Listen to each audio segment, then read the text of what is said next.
Hello viewers, welcome to Suman TV. ప్రస్తుతం మనతో పాటు ఉన్నారు డాక్టర్ సాయి రవిశంకర్ గారు. సార్ తో మాట్లాడి హెల్త్ గురించి మరికొన్ని అప్డేట్స్ తెలుసుకుందాం. నమస్తే సార్. నమస్తే.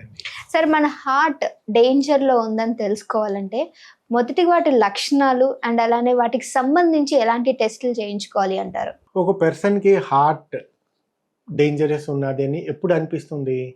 ఆ పర్సన్ కి ఒక ఛాతీలో పెయిన్ వచ్చిన, ఆయాసం వచ్చిన, ఇవన్నిటికి హార్ట్ డేంజరస్ ఉన్నదా, హార్ట్ అటాక్ నాకు వచ్చిందా లేదా, ఒక క్వశ్చన్ మార్క్ ఉంటుంది.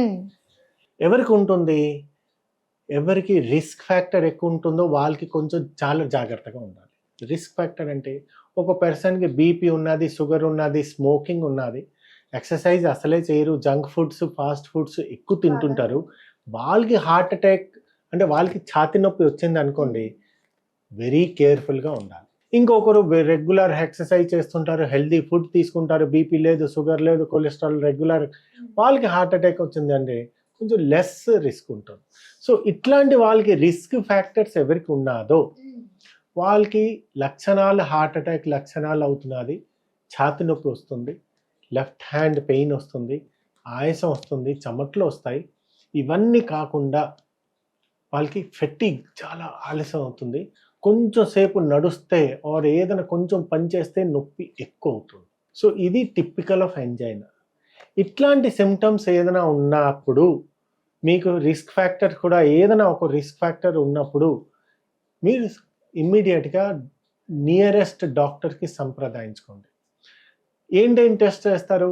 ఒక బేసిక్ టెస్ట్ ఏదో ఉంటుందో హార్ట్ అటాక్కి, ఒక ఈసీజీ, ఇకోకార్డియోగ్రఫీ, ఒక బ్లడ్ టెస్ట్, ట్రోపోనిన్ టెస్ట్ అని ఒక బయోమార్కర్స్ ఏదో చేస్తారు. ఓకే, ఫస్ట్ స్టార్టింగ్ చేసేది సార్. ఈ స్టార్టింగ్ స్టేజ్లో ఈ మూడిట్లో మాకు సుమారుగా 90% తెలిసిపోతుంది మేజర్ హార్ట్ అటాక్ వచ్చిందా లేదా. కొన్ని టైంలో ట్రోపాయి కూడా నెగిటివ్ రావచ్చు, అయినా హార్ట్ అటాక్ మాది చాలా కేసులు మేము చూస్తుంటాం. ఎందుకంటే 3 గంటల లోపల మీరు ట్రోపాయి చేస్తే నెగిటివ్ రావచ్చు. కొన్ని టైంలో ఈసీజీ నార్మల్ ఉండొచ్చు, ఎందుకంటే అది ఎర్లీ సిమ్టమ్స్ ఉండొచ్చు. ఒక కార్డియోలజిస్ట్ చూస్తేనే ఈసీజీలో ఉన్నదా లేదా, ఎందుకంటే స్టార్టింగ్ స్టేజ్లో కొంచెం మంది మిస్ అవ్వచ్చు. ఇకోకార్డియోగ్రఫీ కూడా స్టార్టింగ్ స్టేజ్లో కొంచెం నార్మల్ అవ్వచ్చు, కొంచెం ఒక 1-2 అవర్స్ తర్వాత కూడా డ్యామేజ్ అవ్వచ్చు. సో ఈసీజీ, ఇకో, ట్రోపాయి ఈ మూడిట్లో ఏదైనా ప్రాబ్లం ఉంటే మాకు ఒక నిర్ధారణగా వస్తాం పేషెంట్కి హార్ట్ అటాక్ ఉన్నది. సపోజ్ ఒక పేషెంట్కి హార్ట్ అటాక్ ఉన్నది అనుకోండి, ఇమ్మీడియట్గా ఏం చేస్తాం? ఫర్దర్ టెస్ట్ అవుతున్నది, ఫర్దర్ ట్రీట్మెంటే స్టార్ట్ చేస్తాం. టెస్ట్లో లైక్ షుగర్ ఉన్నదా, కిడ్నీ బాగున్నదా లేదా చేసి ప్రైమరీ ఎంజియోప్లాస్టీ అని ఒకటి ఉంటుంది. ఒక క్యాథ్ ల్యాబ్ సెంటర్ ఒకటి ఉన్నది అనుకోండి, ఒక డాక్టర్ 24 గంటలు కార్డియాలజిస్ట్ ఎక్కడ హాస్పిటల్లో, లైక్ మా ఎస్టర్ ప్రైమ్లో మాకు 8 మెంబర్స్ గ్రూప్. సో దాంట్లో ఎనీ టైం ఎవరైనా పేషెంట్ వచ్చినా కూడా ఇమ్మీడియట్గా మేము ఆ మేజర్ హార్ట్ అటాక్ అంటే క్లాట్స్ ఉంటాయి, ఆ బ్లడ్ క్లాట్స్ ఏది ఉంటుందో అది తీసేసి దాంట్లో ఒక చిన్న స్టంట్ పెడతాం. Life saving. Within half an hour patient చచ్చిన వాడు టోటలీ బ్రతికి నెక్స్ట్ డే డిశ్చార్జ్ కూడా చేయొచ్చు. So that is a latest we are doing. So treatment ఇప్పుడు చెప్పింది ఏంటంటే, మీకు లక్షణాలు ఉన్నాయి, చెస్ట్ పెయిన్ వస్తున్నది, వెంటనే without wasting your time, that is a golden hour. Within 1 అవర్లో మీరు హాస్పిటల్కి రీచ్ అవుతే హార్ట్ మసల్కి సేవ్ అవ్వచ్చు, మీ ప్రాణంకి సేవ్ అవ్వచ్చు. So golden hour is 1 hour. 1 hour లోపల మీరు నియరెస్ట్ క్యాథ్ ల్యాబ్ కార్డియాలజిస్ట్కి సంప్రదించుకోండి. సపోజ్ హార్ట్ అటాక్ ఉన్నదా లేదా ఫస్ట్ నిర్ధారించుకోండి. హార్ట్ అటాక్ ఉన్నది అంటే ట్రీట్మెంట్ ఇమ్మీడియట్గా చేయించుకోండి. సో దానివల్ల పేషెంట్ హార్ట్ డ్యామేజ్ తగ్గుతుంది, ప్రాణం కూడా మేము బ్రతికించవచ్చు.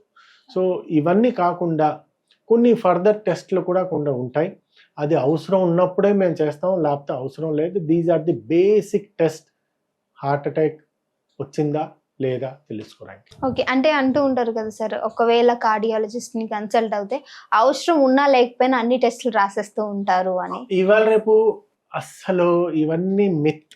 ఓకే, ఇవన్నీ ఇప్పుడు నా దగ్గరికి 10 మంది చెస్ట్ పెయిన్లో వస్తే హార్డ్లీ ఒక పేషెంట్కే మేము రాస్తాం, 9 మందికి రాయం. సో 9 మందికి రాయం ఏదో మీరు చూడట్లే, ఓన్లీ 1% మీకు ఒక్కటి ఎంగులు చేస్తుంటే 3-4 ఇక్కడ ఉన్నాయి. సో మాకేం ప్రాబ్లం ఏంటంటే, ఇవాళ రేపు ఈసీజీలో కూడా నార్మల్ ఉండి 3 బ్లాక్లు ఉండొచ్చు. అన్లెస్ అంటిల్ పేషెంట్ సిమ్టమ్స్ ఏది ఉన్నదో క్లినికల్ హిస్టరీ తీసుకొని, ఈసీజీ తీసుకొని, ఇకోకార్డియోగ్రఫీ తీసుకొని, ఆర్ అవసరం ఉంటే టీఎంటీ చేసుకుని దాని తర్వాతే ఎంజియోగ్రామ్ చేస్తారు. ఇప్పుడు పేషెంట్కి లక్షణాలు ఉంటాయి, కానీ ఈసీజీలో కూడా నార్మల్ ఉండొచ్చు, ఈసీజీ నార్మల్ ఉండి కూడా 3 బ్లాక్లు ఉండొచ్చు. దాన్ని ఎలా కనుక్కోవాలి సార్? కరెక్ట్. సో దానికి మేము కనుక్కున్నాం. మా రియల్ స్టోరీ అవుతున్నది. ఒక పర్సన్ కూడా 32 ఇయర్స్ మేల్ పర్సన్, వాళ్ళందరికీ నేను ట్రీట్మెంట్ చేశాను.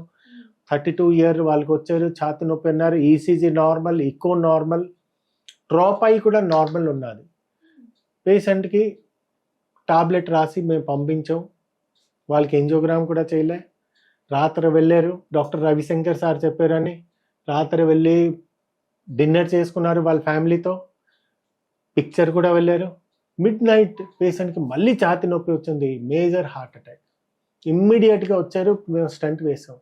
సో లక్షణాలు ఏది ఉంటాయో లేదో, ఇప్పుడు మీరు అంటారు అవసరం లేకపోయినా అని కాదు. సో డాక్టర్స్ అట్లా సుమారుగా 99.9% చేయరు.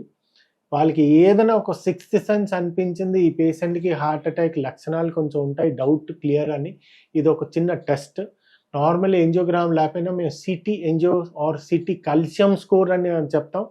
ఆ కాల్షియం స్కోర్ చేసుకునే మేము చేస్తాం, దాని తప్ప ఇంకేంటి ఉంటుంది. ఓకే, ఒకవేళ టెస్ట్లు ఏమన్నా ఉన్నాయంటే ఖచ్చితంగా ముందే చేసుకోవడం బెటర్ అంటారు కదా సార్? ఇప్పుడు ఎవరికైనా రిస్క్ ఫ్యాక్టర్ ఉన్నది, ఛాతి నొప్పి ఉన్నది అంటే కొన్ని టెస్ట్లు చేయించుకోవడం better. For example TMT test అవుని, కొరోనరీ కాల్షియం స్కోర్ అవుని, ఇంకా ఎక్కువ హై రిస్క్ ఉన్నది, డయాబెటీస్ పేషెంట్ ఉన్నారు అనుకోండి, కొంచెం ఇంపార్టెంట్ కొన్ని చెప్పాలి ఏంటంటే, షుగర్ పేషెంట్కి ఛాతి నొప్పి రాదు, 50-60%, దానికి సైలెంట్ హార్ట్ అటాక్ అంటారు. సో అట్లాంటి పేషెంట్స్కి కూడా సిటీ ఎంజియోగ్రామ్ అని ఒకటి ఉంటుంది, అది మీరు చేయించుకోవచ్చు. నాన్ ఇన్వేజివ్ హార్ట్కి మీరు ఓన్లీ ఇంజెక్షన్ ఇక్కడ నుంచి ఇచ్చి సిటీ ఎంజియోగ్రామ్ కూడా చేయొచ్చు.